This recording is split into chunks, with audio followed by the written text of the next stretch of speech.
블루존의 지혜 2004년 내셔널 지오그래픽 탐험가 댄 휴트너는 전 세계에서 장수마을로 유명한 것들의 비밀을 밝혀내기 위해서 노화 및 장수를 연구하는 과학자들과 함께 세계를 돌아다녔다. 블루존이라고 불리는 이런 곳들의 주민들은 세계에서 가장 오래 살 뿐만 아니라 대부분 암, 심장병, 당뇨병 같은 질병도 없다. 그래서 이카리, 일본 오키나와, 이탈리아 사르디니아, 캘리포니아 로마 린다, 코스타리카 니코야 반도로 이루어진 블루존 5곳은 몇 가지 아주 중요한 특징을 공통적으로 지니고 있다. 아마 가장 눈에 띄는 공통점은 이런 마을들이 대체로 채소와 콩이 풍부하고 육류와 유제품이 적지만 완전히 배제하지 않는 식단을 갖고 있다는 사실이다. 인과성을 추론하기에는 지리적인 증거가 부족하긴 하지만 이런 마을 밖으로 나간 사람들은 장수 이점을 잃는 경향을 보인 것이 드러났다. 따라서 장수는 유전자의 차이 때문이 아니라 이 놀라운 지역들의 생활 습관과 관련이 있을 가능성이 높다. 이 독특한 공동체들과 우리 같은 다수가 사는 사회 사이에는 많은 차이가 있기는 하지만 과학자들은 장수의 비밀을 알아낼 수 있지 않을까 하는 희망을 품고서 블루존 주민들을 체계적으로 연구하기 시작했다. 블루존 5곳 중에서 4곳의 주민들은 고기도 먹는다고 했지만은 대체로 극소량을 먹거나 아주 드물게 먹었다.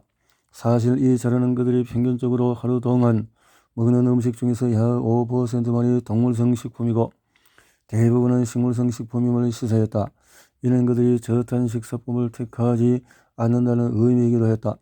대신에 그들은 탄수화물 약 65%, 지방 20%, 단백질 15%의 비율로 섭취했다.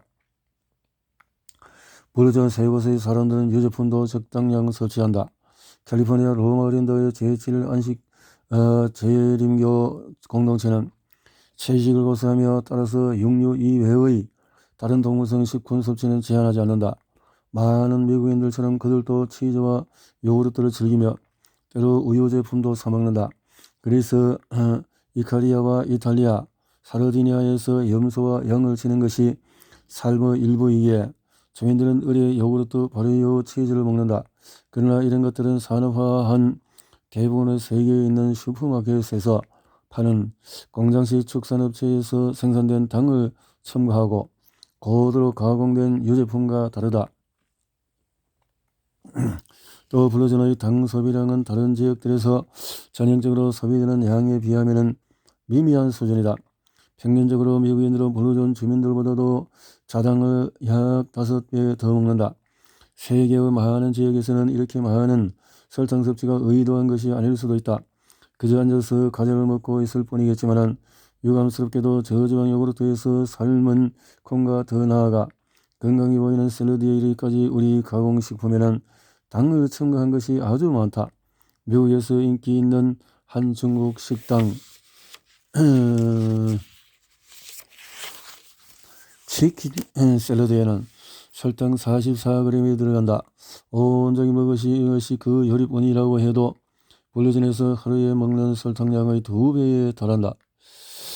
종합하면은 블루존의 식단은 지중해 식단과 꽤 비슷해 보이지만은 대부분이 95%가 식물성이라는 점이 다르다. 본질적으로 가공되지 않은 건강한 자연식품으로 구성된 채식 식단 이런 것이다 라는 거죠. 또 자신이 먹는 대다수의 채소, 감자, 통곡물, 견과, 씨, 약간의 무가당 이런 것들이다. 마지막으로 이 놀라운 지역들의 식단에서 얻은 다른 중요한 교훈 중에 하나는 무엇을 먹는가에 초점을 맞추는 것이 아니라 어떻게 먹는지에 초점을 맞추라는 것이다. 휴트너는 일본 오키나와 여성 수명의 가장 길고 100세 이상 인구의 비율도 가장 높은 지역의 주민들이 옛 가르침을 따른다고 말한다. 북8분 즉 배를 80%만 채우라는 것이다.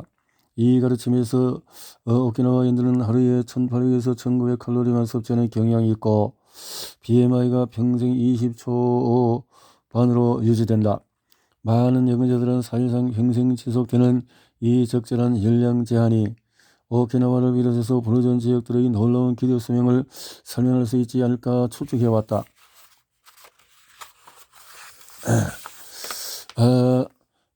삶을 위한 단식은 따라서 우리는 다시 원점으로 돌아오는 것일까?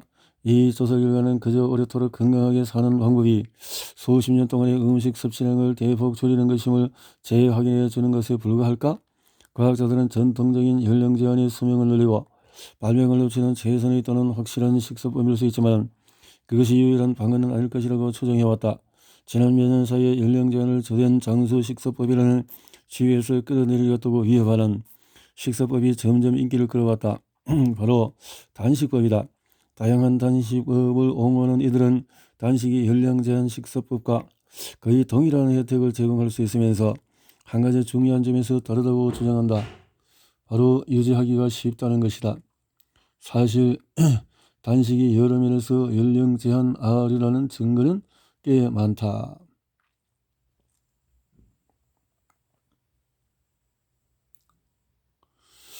단식은 블루존의 주요 생활 방식이기도 하다. 면적이 256km2이카리아 섬의 주민들은 장수를 수명할 수 있는 다양한 건강 활동을 한다.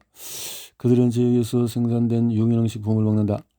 자기 텃밭에서 키워서 함께 나눠서 채소류가 많은 부분을 차지한다. 꾸준히 움직인다.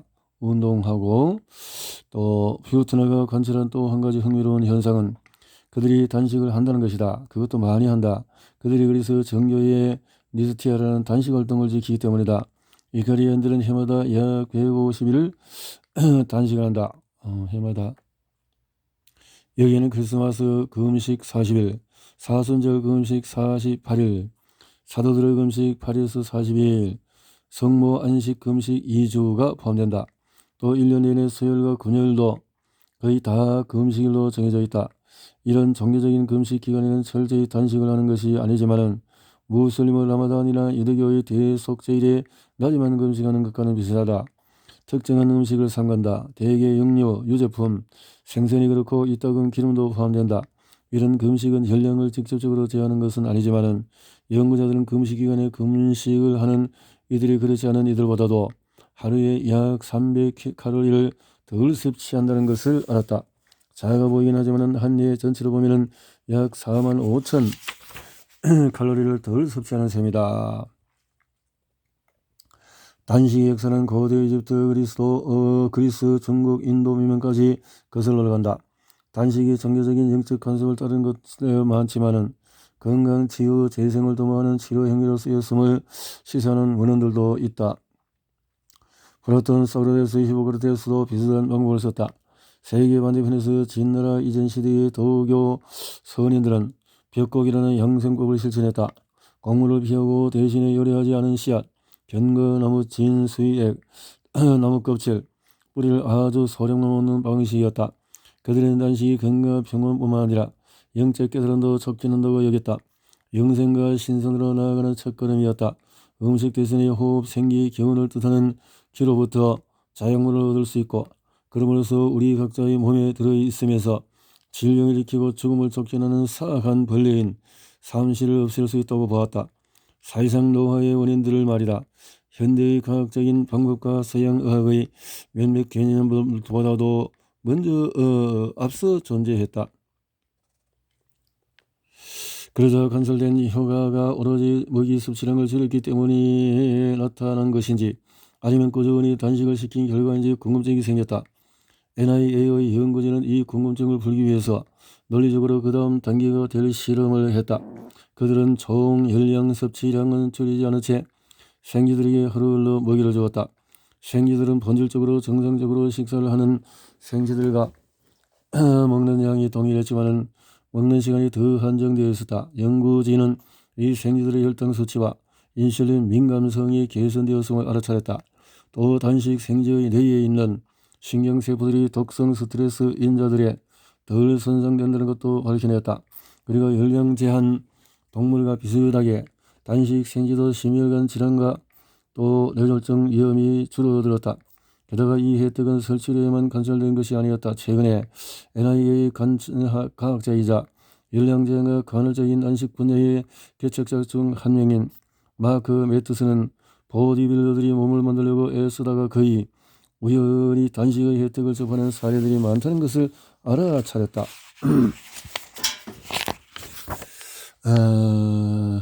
서로 출연한 과학도 단식의 효과를 뒷받침했다. 2013년에 3개월 동안의 하루별로 단식을 하면서 지구력 운동을 병행한 비만인들에게서 체지방량이 상당히 빠지고 근육량이 보존되었다는 연구 결과가 나왔다. 게다가 LDL이 줄어들고 HDL이 늘어남으로써 콜레스테롤 수치도 상당히 개선되었다. 아울러 단식의 임상시험이 더 많이 이루어짐으로써 단식이 어떤 혜택을 줄 수 있는지 더 잘 이해하게 될 것이다. 열량 제한이 수십 년 동안 동물을 대상으로 이루어졌고 사람을 대상으로는 거의 이루어지지 않은 반면에 사람을 대상으로 한 단식 연구는 아주 활발하게 이루어지고 있다.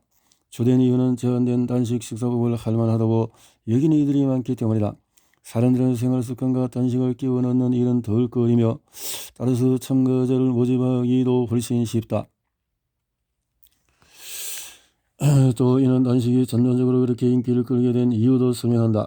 계속 허기에 시달리지 않아도 열량제한의 혜택을 제공하겠다고 약속하기 때문이다. 열렬한 열량제한 실천가들은 몸이 그 결핍에 이었고 적응할 것이라고 약속하지만 대부분은 사람들의 그 시기가 올 때까지 의지력을 계속 발휘하지 못한다. 단식을 여기까지 할 필요가 없어 보인다. 최근에 나는 노화 연구자이자 단식 전문가인 발트롱고 세바스찬 브랜드 호스트와 함께 단식 모방 식단이 생물학적인 노화에 어떤 영향을 미치는지 조사하는 임상시험을 2차례 했다.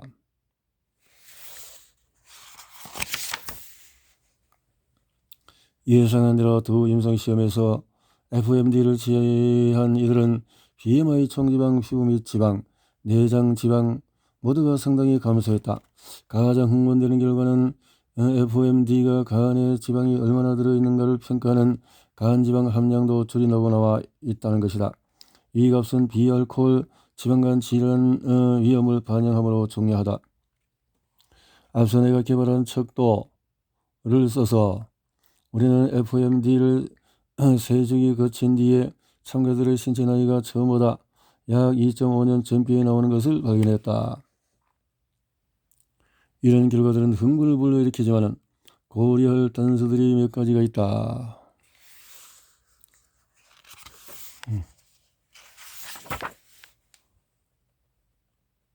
우리는 미국 인구 전체를 대변하는 보면 집단을 추출하는 것으로 시작했다.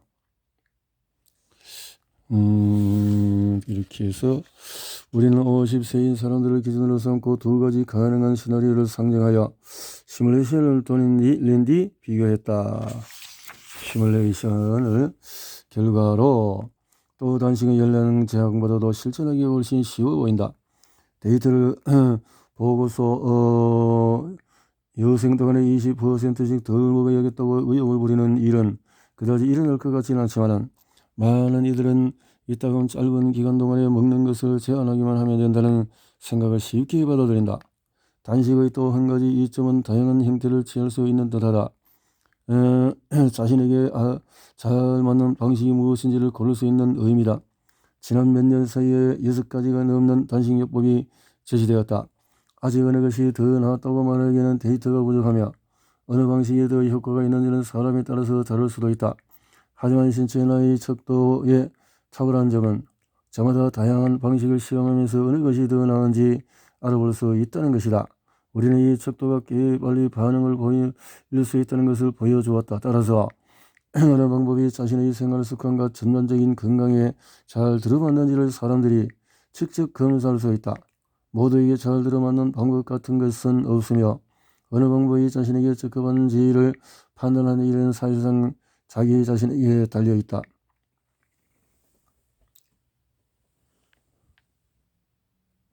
단식 모방 식사법. FMD는 발트 롱거가 발견하고 발전시키는 식사법이다. 우리가 3주기를 거친 뒤에 신체 나이 개선을 관찰했던 임상시험 때 썼던 방법이다.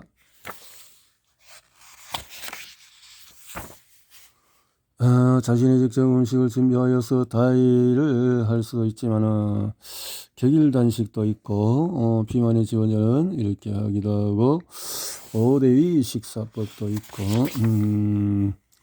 시간 제한 식사법도 있고,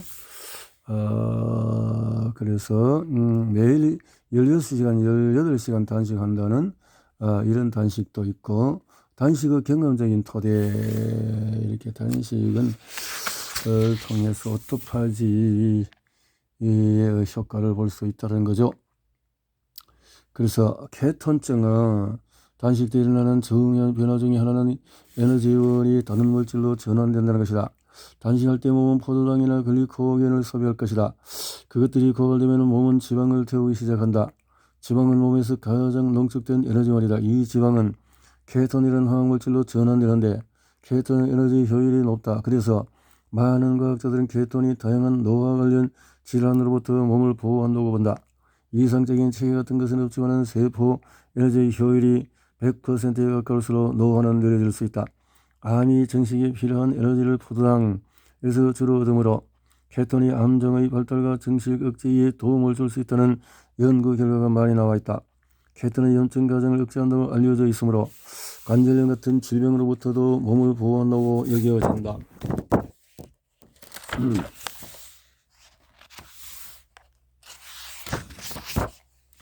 단식 때 케톤이 노화를 억제하는 유의관 효과를 이끌어내는 핵심적인 역할을 한다고 여겨지므로 과학자들과 건강 전문가들은 식사량을 줄 필요가 없이 케톤증으로서의 전환을 촉구할 수 있는 방법이 있는지 고심해봤다.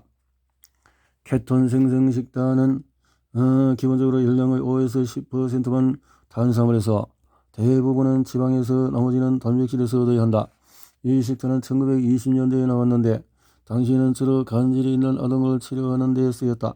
그러나 20세기 말에 저탄수화물 식단이 유행하면서 케토식도 살을 빼는 수단으로 인기를 얻었다. 최근에는 노화를 연구하는 과학자들도 케토식을 주목하기 시작했다. 그것이 열량 제한이나 단식 모방처럼 열량 섭취를 줄일 필요가 없이 동일한 유효한 효과를 유도할 수 있을 것이라고 여겨서이다.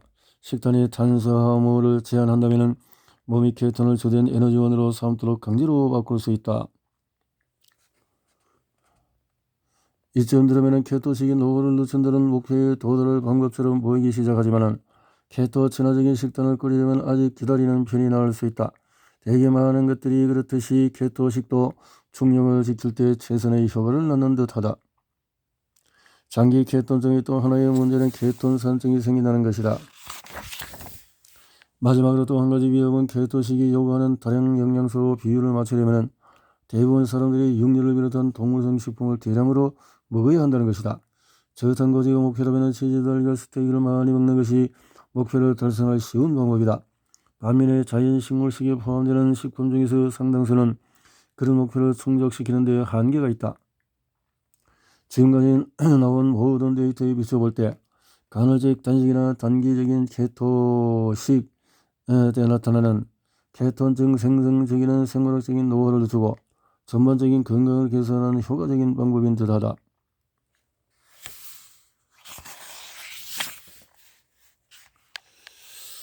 자, 여기서 이제